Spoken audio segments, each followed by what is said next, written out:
Uyghur tarixini tutaştırgan meşhur tarixshunos Molla Musa Sayrami.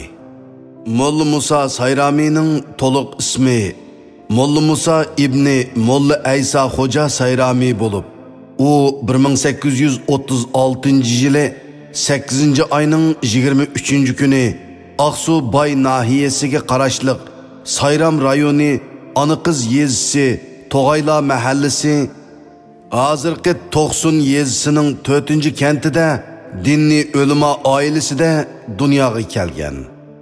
Uning dadisi Molla Aysa Xoja ibni Molla Izizxon Xoja xeli yuqori dinni ma'lumotga ega kishi bo'lib, Sayram rayoni bo'yicha o'z zamonasining o'qimishliq, hurmat va obro'yga ega xalqparvar mo'tvarlarning biri edi.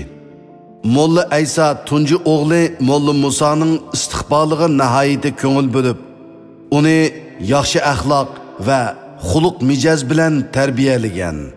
Kichigidilla aqlliq, hushyor, chechan cho'ng bo'lgan Molla Musa otasining tarbiyasini nihoyatda yaxshi qabul qilgan. Shunga otasi amdili 7 yoshga kirgan Molla Musani Sayram madrasasiga o'qishga bergan.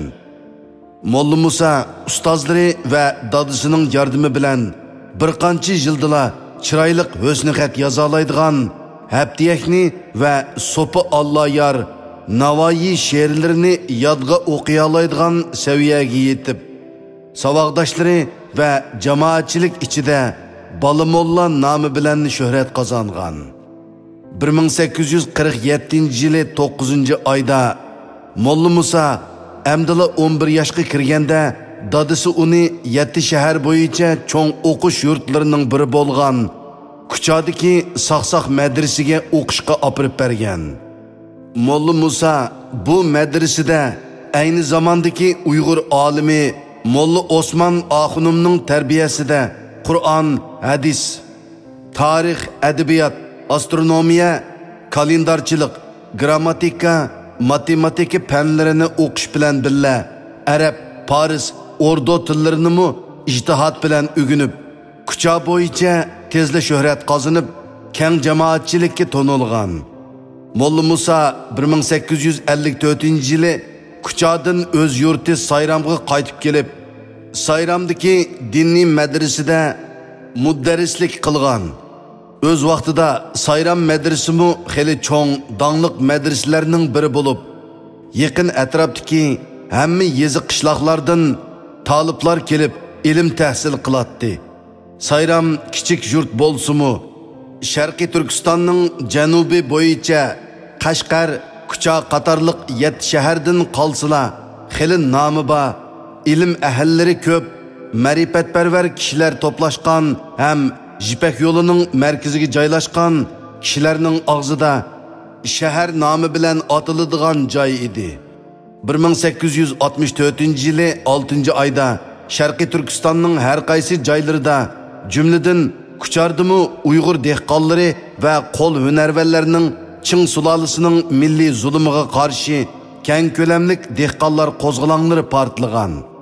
Qo'zg'olonchilar qo'shini Kuchadagi Ching sulolasi amaldorlarini va ularning yerlik g'olchilarini tezlik gumron qilib, o'z hokimiyatini tiklab, Rashidin Xojini xon qilib saylagan. Molla Musa Sayrami hech bir ikkilanmasdan o'z yaqinlari va do'styor og'inlarini boshlab Kuchaga mangan va qo'zg'olonchilar bilan Kuchada uchrashgan. Molla Musa Sayrami Sayram madrasasida 8-10 yil mudarrislik qilish jarayonida o'zining esil axloq fazilati, yaxshi xuluq mijozi, chiqishqoqligi va o'tkir zehnligi bilan keng jamoatchilikka to'nilgan bo'lg'ashqa, mushundaq bir atoqliq ilm ahlining bu xalq qo'zg'oloniga o'z ixtiyorligi bilan ishtirok qilganligini ko'rgan Sayram va boy xalqi ishonchlik holda orqa-orqadan kelib qo'zg'olonchilar qo'shiniga qatnashidi. 1-2 kun ichida qo'zg'olonga Qizil, Sayram, Baydan qatnashganlarning soni 7000 dan oshib ketgan. Molla Musa Sayrami Kuchada o'qigan chog'larida har qaysi fanlardan ilm egilash bilan qolmay, harbiy ishlar ilmini mu puxta o'rgangan edi. Shunga u qo'zg'olonchi qo'shin ichida o'z talanti va iqtidori bilan tezlik ko'zga ko'ringan va cho'ng obro'yga erishgan. Emgekçi ailede tug'ilib o'sgan Molla Musa Sayrami her vaqt xalqning g'amini yeb, xalq manfaatiga foydali qonun nizomlarini tuzib, e'lon qilishga maslahat berib turgan. 1864-yili 7-oyda qo'zg'olonchi qo'shin Aqsu va Uchturpanni ishg'ol qilgan. Qo'zg'olonchi qo'shinning Uchturpandagi qo'mondoni Mahmuddin Xo'ja Uchturpanda hokimiyat yurgizgan. Molla Musa Sayrami bo'lsa, bosh mirza, muhrdor, xazina boshqurg'uchi va ordu qorovullarining nazoratchisi qatorliq intayin muhim vazifalarni o'tagan.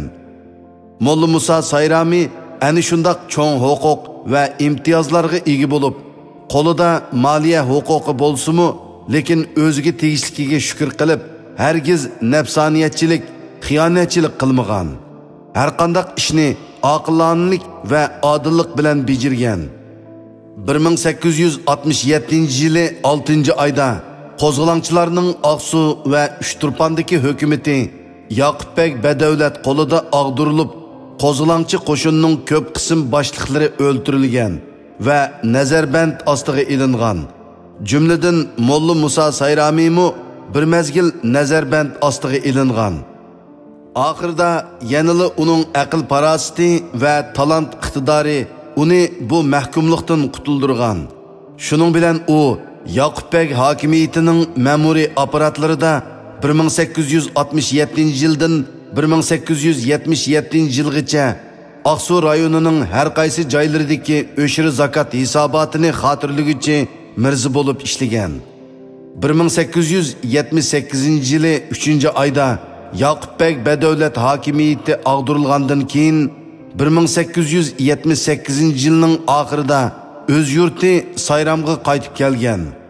Molla Musa Sayrami o'z yezisida bir mezgil turgandan keyin ayni yillarda ham suhbat va o'lpatdosh bo'lgan Aqsuliq birodarlari va qurdoshlarining Aqsuga kelsang, birga umr o'tkazsak deb yozgan taklifini qabul qilib, Aqsuga berish niyatiga kelgan. Aqsuga borgandan keyin Aqsudagi Yoqubbek hokimiyati ag'dirilgandan keyingi mansabdori Muhammad Iminbay Aqsaqal Dadixoh ibni Muhammad Olimboy Marg'uloni degan kishining tashabbusi va bir necha jon do'st birodarlari peshqadam yoru oshinlarining sen o'qimishliq odam Rashidinxon Xo'ja Yoqubbeklarning xizmatini qilding. Nurg'un ishlarni, voqea hodisalarni o'z ko'zing bilan ko'rding. Avlodlarimizga bir narsa yezib qoldirib ketsang, vaqtni g'animat bilib, Tangrining roziligi bilan o'zining jinini pido qilgan shahidlarning ish faoliyatlarini to'plab kitob qilsang, degan maslahatiga binoan ishga kirishgan. U eng avval butun Sharqiy Turkistonning umumiy tarixi, Xo'jalar tarixi, Yoqubbek hokimiyati davridagi urushlar tarixi haqida xalq orasida tarqalib yurgan rivoyatlarni to'plab, ondan uni o'z ko'zi bilan ko'rgan, o'z beshidan kechirgan va o'zi qatnashgan voqealar bilan birlashtirib, zo'r g'ayrat, ijtihod va zo'r ijodiy kuch bilan Tarixiy Aminiya nomli mashhur tarixiy asarni yozib chiqqan. Bu asar 1905-yili Rossiya tarixchisi Nikolay Pantasovning yordami bilan Qozon shahrining Madrasai Olim basmaxonasida nashr qilingan. Bu kitob nashrdan chiqqandan keyin Nikolay Pantasov Molla Musa Sayramiga bu kitobdan 25 parcha va 25 tilla avatgan. Molla Musa Sayrami kitob va tillani topshirib olib, Pantasovga bir parcha minnatdorlik xati avatgan. Bu xat 1957-yili Almutuda chiqadigan Kommunizm tug'i gazetiga avtorning asli qo'l yozmasi bo'yicha besilgan. Bu kitob nashr qilinib tarqatilgandan keyin Turkiyaning bir mashhur tarixchisi kitobning ayrim qismlariga tanqidiy fikr bayon qilgan. Avtor bu fikrlarni kamtarlik bilan qabul qilib, kitobni asli asosida 1908-yili qaytadan to'liqlab yezib chiqqan va uningga nurg'un yangi mazmunlarni qo'shgan. Kitap dastlab yozilgan 1903-yillari ishki yig'iliqlar tugab, zaman tinjib, al-amin topgan mezgil bo'lg'ashqa kitapning ismini Tarihi Aminiye deb qo'ygan. Keyin 1908-yili to'liqlab yozgan nusxasi bitgandan keyin kitapning nomini Osmaniylarning sultoni Abdulhamid xonning nomiga qo'yib, bir nusxasini karvonlar orqali Turkiyaga avatgan. Afsuski, bu karvon yo'lda qaroqchilarga uchrab qilib, avatilgan bebaho tarixiy kitap yo'qolib ketgan. Molla Musa Sayrami o'z hayotida bo'libmi oxirgi umrida birmuncha muhim asarlarni yozgan. Masalan, 1885-yili Tazkiratul Avliya, 1898-yili Darbayan Ashabul Kaf, 1903-yili Tarihi Aminiye, Qasida-i Sidiq, 1907-yili G'azaliyat, 1908-yili Tarihi Hamidi, 1916-yili Salname qatorliqlarni yozgan. Ba'zi ma'lumotlarga qaraganda Molla Musa Sayrami yana Tazkira-i Xo'ja Affoq, Farhod va Shirin qatorliq tarixiy va adabiy asarlarni yozgan. Paris tilidami birmuncha she'rlarni yozib qoldirgan. Bu asarlardan Tarihi Aminiye matbaada nashr qilingandan boshqa qolganlari qo'lyozma holatida saqlanib kelgan. Tarihi Aminiye 1903-yili Aqsuda yozilgan bo'lib, bu asar Mirza Haydar Koraganning 1546-yili Sultan Abdurashid xonning nomiga beg'ishlab yozgan donglik asari Tarihi Rashidiydan keyinki butun Sharqiy Turkistonning tarixi, coğrafiyasi, yer-joy ismlarining ma'nosi, mashhur tarixiy shaxslarning tarjima holi, har bir shaharning alohidaligi, odamlarining mijoz xarakteri qatorliq keng sohani o'z ichiga olgan birdan bir asar. Molla Musa Sayrami Sayramda 1917-yili 6-oydan 9-oygacha turib, 9-oyning oxirida kichik dadisi O'shiraxun Xalpitimning yanida olamdan o'tgan. Molla Musa Sayramining butun umrida jiqqan boyligi bir dövi kitap bo'lib, uni uzunligi 1 metr, kengligi va egizligi 1,5 metr keladigan qalay bilan qoplangan sanduqqa qochilgan ekan. Molla Musa Sayramining vafotidan keyin O'shiraxun Xalpitim bu sanduqdagi kitap va qo'lyozmalarni e'tiborlab saqlagan.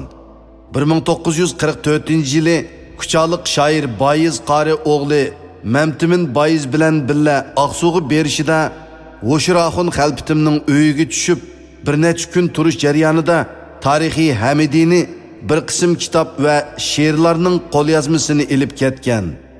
1954-yili O'shiraxun Xalpitim vafot bo'lganda u kishining o'limini uzitishga kirgan imom va mazin axun o'limalar sanduqda qolgan kitoblarni bo'lishib olgan.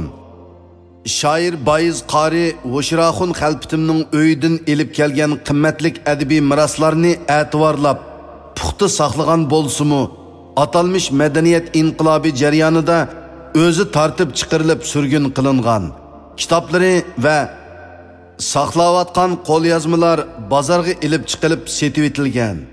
Ma'lum bo'lishicha, uning ba'zilarini Urumchidan kelgan kishilar setib olgan, ba'zilarini setib olganlar Beyjingga ilib ketgan, setilmay qolganlari ko'ydirib etilgan. Shunda qilib ma'rifatlik Uyg'ur olim va shoir Molla Musa Sayramining umr bo'yi yozgan va jiqqan adabiy boyligi ashundaq tugab ketgan. Baxtga yarasha Anvar Bayturdek olimlarning yurak qinini sarf qilishi bilan olimning Tarihi Aminiye, Tarihi Hamidilari 1980-yillari qaytadan nashr qilinib, xalqimiz bilan yuz ko'rishgan.